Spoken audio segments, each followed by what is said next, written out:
दंडवत प्रणाम. महानुभाव पंथामध्ये जे 5 अवतार आहे, 5 अवतारापैकी 3 अवतार बऱ्याच लोकांना माहीत आहे. जवळपास महाराष्ट्रात म्हणा किंवा भारतामध्ये 3 अवतार प्रसिद्ध आहे.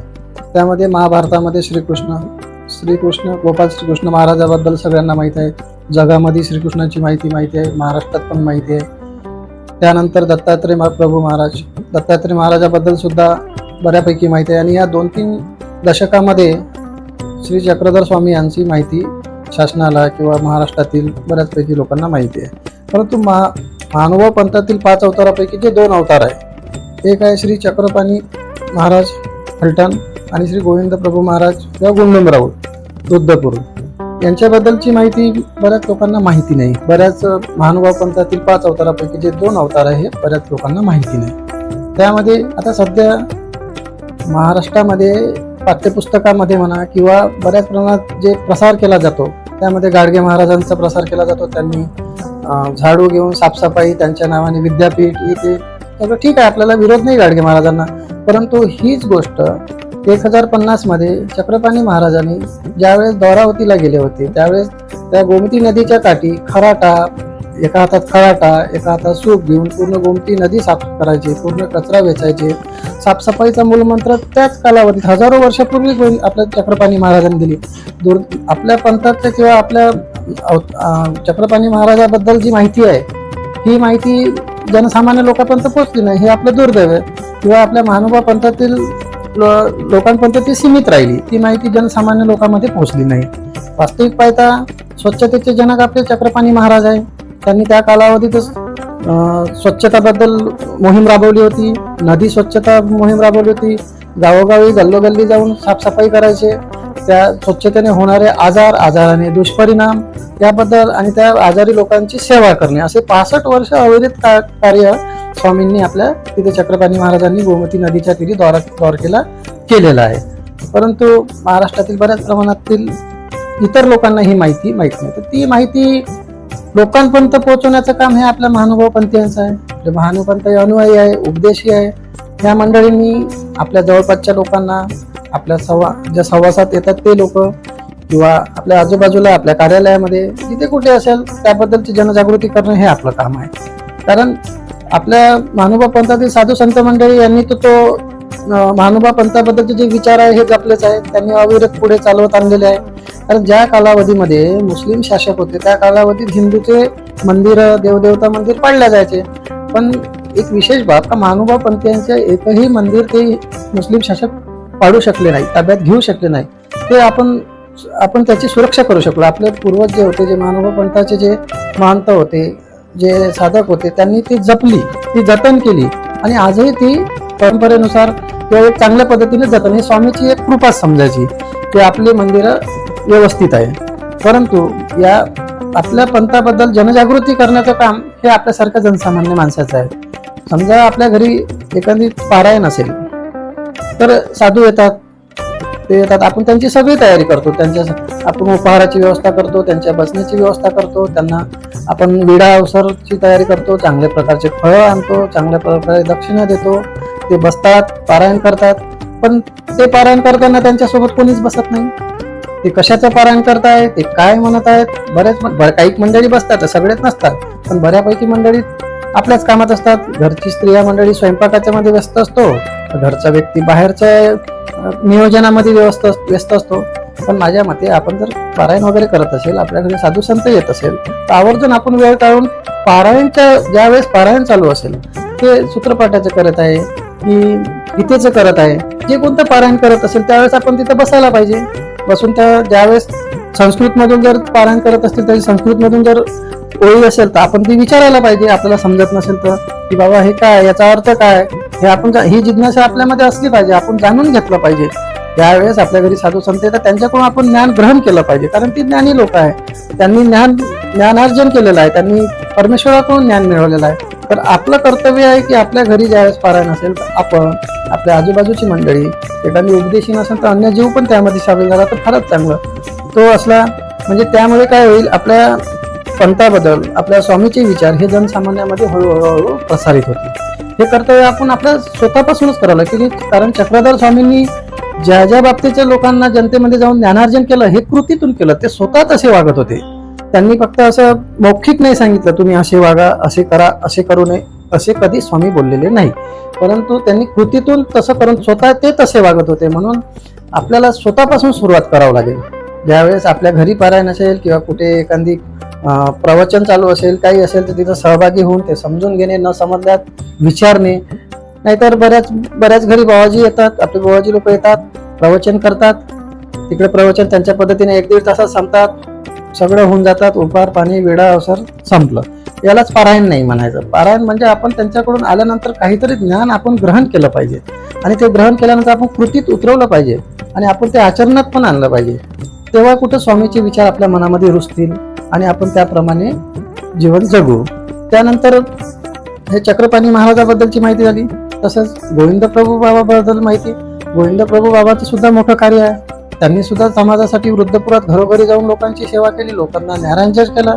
तिथे मातंग विहीर आहे, मातंग विहिरीचं प्रतीक आहे. तिथे सगळ्यांना पाणी पिण्यासाठी खुली केली. त्यामध्ये भेदभाव नव्हता, उच्च नीचतेची वागणूक नव्हती.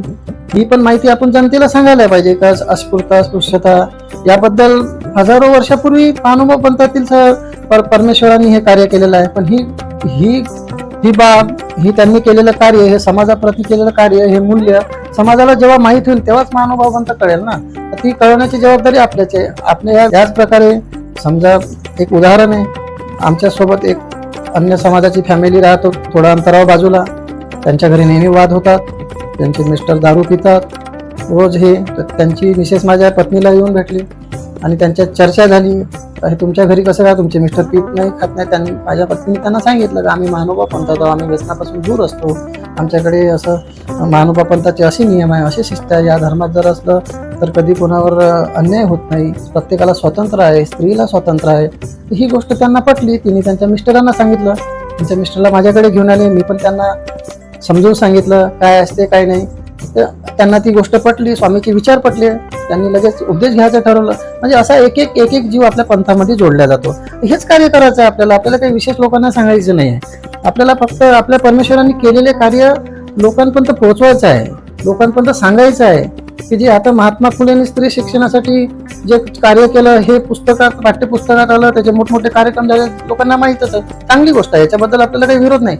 पण हे स्त्री शिक्षणाचं कार्य 800 वर्षापूर्वी माझ्या प्रभूंनी केलं ना, श्री चक्रधर स्वामींनी केलं ना. स्त्रियांना सुद्धा त्यांनी अधिकार दिला ना शिक्षणाचा. मठामध्ये मठाधिपती बनण्याचा अधिकार दिली. स्त्रियांच्या खाली स्त्रियांचे शिष्य पुरुष होते. एवढं मोठं स्वातंत्र्य मिळवून दिलं. तर ही गोष्ट जनसामान्य माणसात जोपर्यंत आपण जाणार नाही, सांगणार नाही, तोपर्यंत त्यांना कळणारच नाही ना. तर हे परमेश्वरांनी जे कार्य केलेलं आहे, जसं सारंग पंडितांनी चक्रधर स्वामींना म्हटलं होतं की तुम्ही, चक्रधर स्वामी स्त्रियांना ज्ञानार्जन करत होते. तर चक्रधर स्वामींनी म्हटलं प्रभू फक्त स्त्रियांनाच ज्ञानार्जन करतात. सारंग पंडित, तर चक्रधर स्वामी स्त्रियांना ज्ञान देत आहे. स्त्रियांना ज्ञान देऊन काय उपयोग आहे, कोणते कार्य करणार. परंतु स्वामींनी त्यांच्या मनात काय ते ओळखलं, कारण ते सर्वज्ञ होते. त्यांनी सारंग पंडिताला म्हटलं तुमचा जीव तो जीव, तुमचा जीव तो जीव आणि यांचा जीव तो काय जीवलिया. म्हणजे तुमचा जीव तो परमेश्वर नाही, यांचा जीव म्हणजे परमेश्वर नाही का. म्हणजे त्यांना स्त्रियांना, पुरुषांना सगळं स्वातंत्र्य, स्त्रियांना नाही का. त्यावेळेस त्यांनी सारंग पंडितांना खडसावलं आणि त्यांना शिक्षा पण दिली. म्हणजे त्या कालावधीपासून स्वामींनी स्त्रियांना सुद्धा, म्हणजे पुरुष स्त्री भेदभाव केलेला नाही, उच्च नीच भेदभाव केलेला नाही. तर ही जे त्यांनी समाजाप्रती जे मूल्य वापरले आहे, समाजाप्रती, ही संपूर्ण जगाला दिलेली समाज मूल्य आहे, सगळ्या नीतिमूल्य आहे.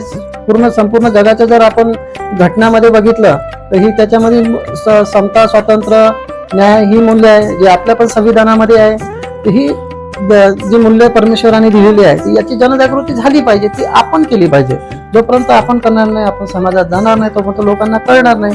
कारण लोकांना बऱ्यापैकी असं वाटते महानुभाव पंथ म्हणजे दुसऱ्या देवदेवतेची पूजा करत नाही, आमचा प्रसाद खात नाही, आमच्याकडे पाणी पण पित नाही. तर आपल्याला त्यांना ही गोष्ट पटवून देण्यात आपण यशस्वी झालो पाहिजे.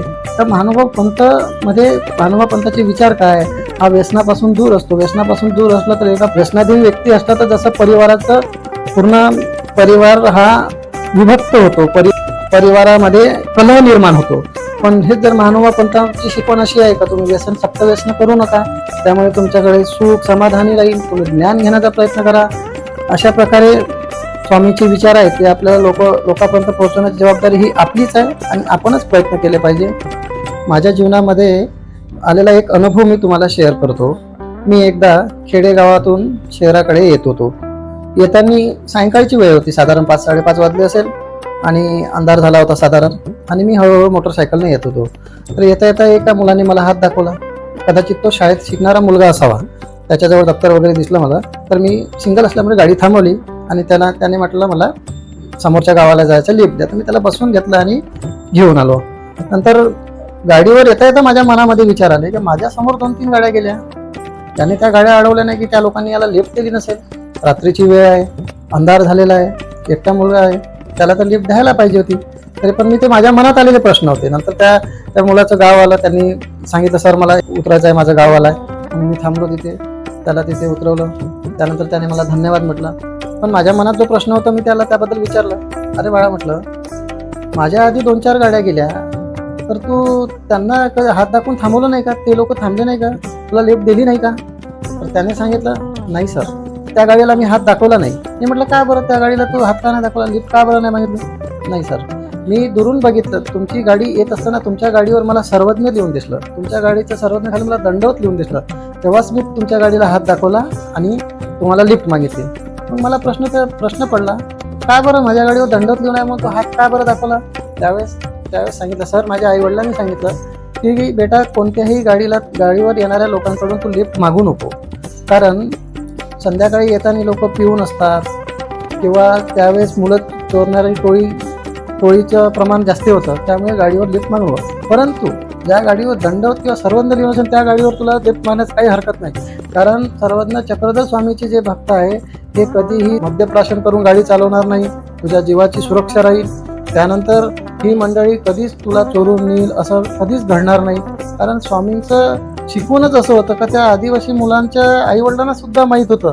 ही गोष्ट सुद्धा आदिवासी समाजातील लोकांना माहिती आहे, त्यांनी त्यांच्या मुलाला माहिती आहे. एवढं मोठं आपलं महानुभाव पंथाचं महत्त्व आहे हे मला त्यावेळेस कळलं की महानुभाव पंथ खरोखरच किती लहान पंथ आहे. त्यांना जर असं बोलायला झालं, महानुभाव पंथाचा अभ्यास जर पूर्ण महाराष्ट्रातील लोकांनी केला किंवा महाराष्ट्र लोकांपर्यंत जर पोहोचलं किंवा चक्रधर स्वामी सगळ्या लोकांनी जर वाचला, समजून घेतला, आत्मसात केला, तर महाराष्ट्रामध्ये जी सुरक्षेसाठी जेवढी पोलीस कार्यरत आहे त्यापैकी 50% पोलीसची गरज पडणार नाही, कारण एवढी हिंसाच होणार नाही, लॉ अँड ऑर्डरचा प्रश्नच उद्भवणार नाही, गव्हर्नमेंटच्या यामध्ये बचत होईल, 50% कर्मचाऱ्यांचा पगार गव्हर्नमेंटचा वाचेल. त्यामुळे लोकांपर्यंत महानुभाव पंथाचा प्रसार झाला पाहिजे, महानुभाव पंथ पोहोचला पाहिजे, लोकांनी चक्रधर स्वामी समजला पाहिजे, चक्रधर स्वामी वाचला पाहिजे, तो आत्मसात केला पाहिजे. त्यावेळेस खरोखरच लोकांच्या जीवनामध्ये आमूलाग्र बदल होईल. जसे चक्रधर स्वामींनी स्थानिक भाषेमध्ये लोकांना समजून सांगितलं, त्यांच्या भाषेमध्ये समजून सांगितलं, तसंच मी आपल्या भाषेमध्ये समजून सांगण्याचा प्रयत्न केला.